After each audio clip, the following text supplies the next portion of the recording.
It's now time for Trivia Tracks with yours truly, Price Robertson. This edition of Trivia Tracks is brought to you by ProMed Ambulance Services. Care you can count on. And Beth Smith at Edward Jones. Edward Jones, making sense of investing, member SIPC. Rolling Stone magazine described this legendary musician as one of the most influential lead guitarists in rock. Often called a guitarist, Jeff Beck earned wide critical praise for his unique style. The 8-time Grammy Award winner rose to prominence as a member of the Yardbirds, and afterwards founded and fronted the Jeff Beck Group and Beck, Bogert, and Appice. That's A-P-P-I-C-E. Born in what is today Greater London on June 24, 1944, Beck sang in a church choir at the age of 10. He cited Les Paul as the first electric guitar player who impressed him. Beck said that he first heard an electric guitar when he was 6 years old and heard Paul playing How High the Moon on the radio. He asked his mother what it was. After she replied it was an electric guitar, it was all tricks, he said, "That's for me." Cliff Gallup, lead guitarist with Gene Vincent and the Blue Caps, was also an early musical influence, followed by B.B. King and Steve Cropper. Other musical influences included Chet Atkins, Django Reinhardt, and sitar virtuoso Ravi Shankar. Beck considered Lonnie Mack, a rock guitarist who was unjustly overlooked, and a major influence on him and many others. As a teenager, he learned to play on a borrowed guitar and made several attempts to build his own instrument. First by gluing and bolting together cigar boxes for the body and an unsanded fence post for the neck, with model aircraft control lines and frets simply painted on it. After leaving school, he attended the Wimbledon School of Art, now Wimbledon College of Arts, then worked a series of odd jobs.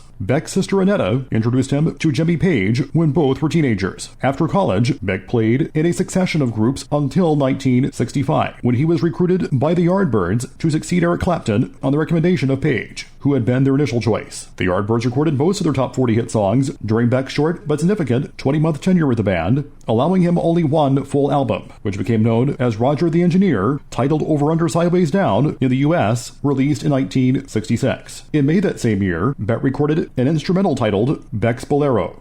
Rather than members of the Yardbirds, he was backed by Page on 12-string rhythm guitar, Keith Moon on drums, John Paul Jones on bass, and Nicky Hopkins on piano. In June, Page joined the Yardbirds, at first on bass and later on second lead guitar. This dual lead guitar lineup was filmed performing an adaptation of Train Kept Rollin' titled Stroll On for the movie Blow Up, which might sum up the fact that Beck was fired during a U.S. tour for being a consistent no-show, as well as difficulties caused by his perfectionism and explosive temper on stage.